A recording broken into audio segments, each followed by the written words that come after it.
Assalamualaikum warahmatullahi wabarakatuh. Perkenalkan, nama saya Wahyu Philips Baru, NIM 0480052115 dari Program Studi Sistem Informasi Fakultas Sains dan Teknologi. Pada video kali ini, saya akan melakukan tugas 2 mata kuliah pemrograman berbasis web.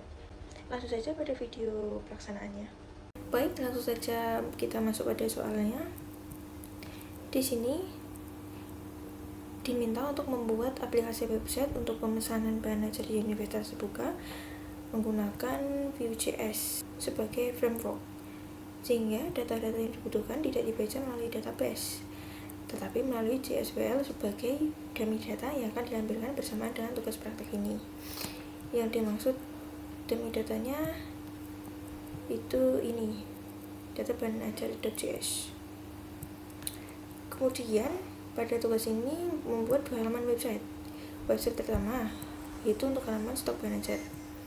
Halaman ini menampilkan daftar stok bahan ajar untuk seluruut daerah. Pada halaman daftar stok bahan ajar harus terdiri dari beberapa kolom data file. Di antaranya kode mata kuliah, kategori, daerah, lokasi rak, jumlah stok bahan ajar, jumlah safety, status, dan catatan. Langsung saja saya masuk pada codingannya. Di sini saya menggunakan aplikasi VS Code dan sudah saya buat foldernya yang sudah berisi beberapa file, termasuk file data bahan ajar.js. Untuk data filenya tadi seperti ini. Kemudian harus terdapat fitur untuk mengedit stok data bahan ajar. Pada codingan ini di file stok app.js pada add item. Kemudian juga untuk delete item, selanjutnya harus terdapat fitur untuk melakukan filter dan sort data stok. Langsung saja saya coba run dulu. Masuk ke index, kemudian di run.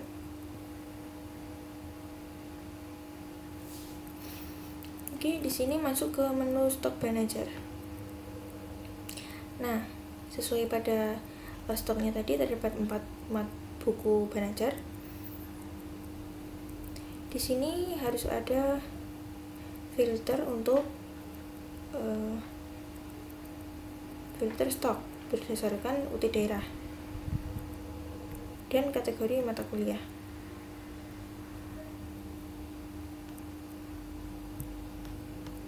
Di filter ini untuk semua BPJJ, saya pilih untuk BPJJ Jakarta, maka akan muncul buku bahan ajar yang berada pada BPJJ Jakarta.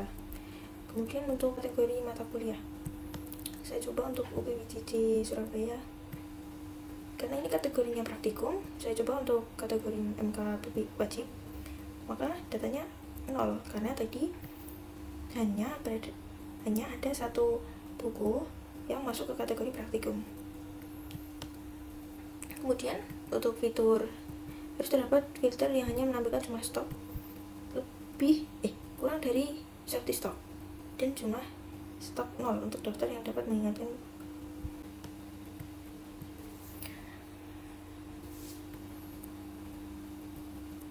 Di sini ada filter untuk kuantitinya yang kurang dari safety.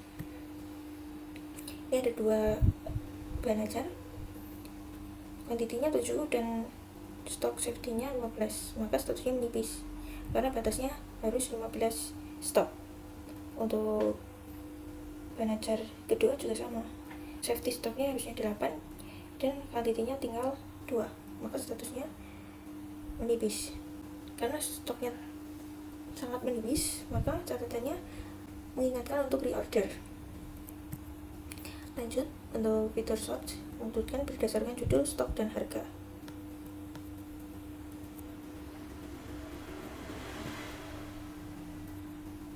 Untuk filter urutkan berdasarkan judul, ini sudah berubah. Pertama yaitu buku biologi yang judulnya berawal dari huruf B, dan yang terakhir huruf P untuk pengantar manajemen.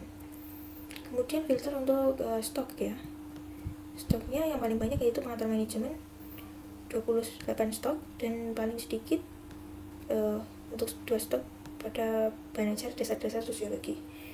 Filter selanjutnya untuk harga tertinggi. Harga tertingginya di sini untuk buku biologi umum itu dengan harga 80.000 dan paling rendah untuk dasar-dasar sosiologi di harga 55.000. Kemudian fitur untuk filter dapat di set ulang atau reset. Di sini sudah ada fitur untuk reset filter. Nah, maka daftar bahan ajarnya kembali seperti semula. Untuk reset filter tadi berada pada codingan ini, reset filter. Kemudian codingan harus mengimplementasikan dependent option. Seperti misalkan ketika memilih filter berdasarkan UT daerah, baru akan memunculkan filter untuk kategori mata kuliah. Di sini maksudnya untuk ini kan belum ada kategori mata kuliahnya, jadi harus memilih BJJ-nya dulu. Seperti tadi, coba sekarang saya pilih untuk Makassar. Nah, maka fitur untuk memilih kategori mata kuliahnya sudah muncul. Di sini saya coba pilih. Di sini kategorinya kan kategorinya MK pilihan dan hanya ada satu bahan ajar.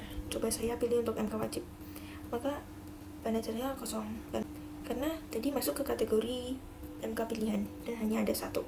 Nah, untuk codingan dependent optionnya berada di sini, kategori option. Untuk filter UPBJJ berada di kategori list. Kemudian selanjutnya yaitu menampilkan status stok bahan ajar. Pada ini status untuk aman berwarna hijau, dan untuk yang menipis diberi peringatan simbol dan berwarna orange. Untuk stok kosongnya, kemudian terdapat fitur untuk menambahkan data bahan ajar baru melalui formulir kecil dan melakukan validasi sederhana untuk setiap data file. Di sini untuk menambahkan data bahan ajar pada fitur ini, dan akan muncul formulir kecil dengan berisikan kolom-kolom untuk kode, judul, kategori, UPBJJ, dan mungkin ini untuk harga stok ya, dan safety stock untuk lokasi rak dan catatan. Kemudian bisa untuk disimpan. Bahan ajar yang baru sudah ditampilkan. Untuk harganya saya tadi lupa untuk mengisikan. Coba saya hapus, maka akan muncul jendela untuk validasi bahwa data akan dihapus. Di sini saya saja oke. Maka bahan ajar yang ditambahkan tadi sudah terhapus. Selanjutnya halaman kedua yaitu untuk DO tracking. Pada halaman ini harus terdapat fitur untuk menginput delivery order yang baru dan data file yang perlu diisi terdiri dari nomor DO, tahun berjalan, sequence number, misalnya seperti ini, dan NIM, nama, ekspedisi, paket bahan ajar, tanggal kirim, dan total harga. Pada codingan ini masuk pada file tracking app.cs. Di sini seharusnya untuk nomor DO-nya sudah auto generate, artinya sudah auto terisi. Coba kita masuk ke menu tracking. Nah, di sini nomor DO-nya sudah tertera. Itu DO 2025-0002. Kemudian untuk NIM, nama, diisi manual, ekspedisi juga dipilih oleh pengguna berdasarkan data UPBJJ list, dan paket bahan ajar dipilih oleh pengguna berdasarkan data pada paket. Ya, langsung saja saya coba. Di sini saya memasukkan NIM saya.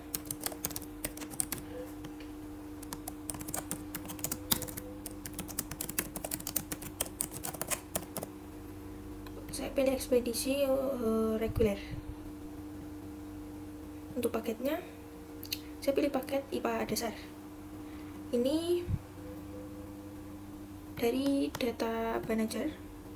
Ini paket IPA dasar dengan harga 140.000. Dan ekspedisinya tadi dari sini. Kemudian saya pilih tanggal untuk pengiriman, saya pilih tanggal 30, dan di sini sudah tertera harganya 140.000. Langsung saja saya simpan. Status DO tersimpan dengan nomor DO 002. Langsung saja saya cek status DO nya. Di sini saya copy saja DO nya. Nah, di sini sudah ada statusnya dengan nama saya. Statusnya sedang diproses ekspedisi 3-5 hari, tanggalnya tanggal 30, dan total paketnya 140.000.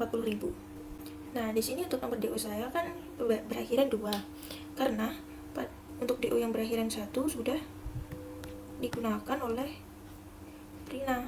Nih, untuk nomornya berakhiran 1. Coba saya cek ini dengan ekspedisi JNE, statusnya dalam perjalanan. Coba saya cek ya. Nah, di sini Rina, ekspedisinya JNE, dan dia paketnya 120.000. Selanjutnya untuk paket manager yang dipilih oleh pengguna menggunakan elemen select dan menampilkan di halaman web informasi kode paket dan nama paket. Setelah memilih paket, akan muncul detail isi paket manager dan elemen select untuk memberikan informasi. Baik.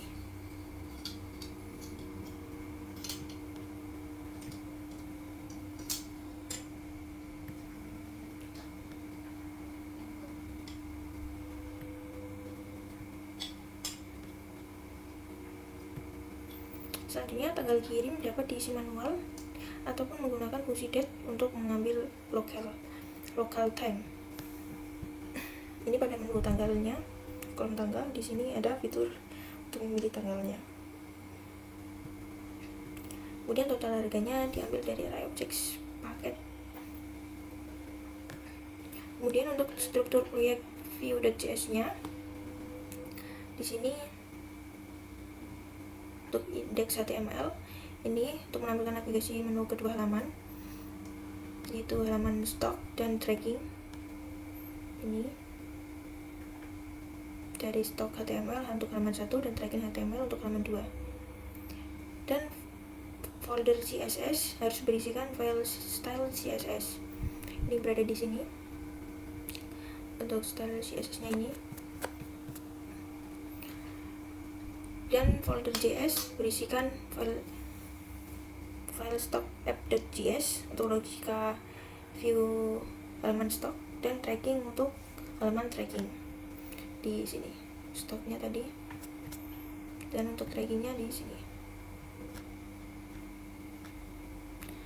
Baik, cukup sekian untuk tugas 2 mata kuliah pemrograman progresif web ini.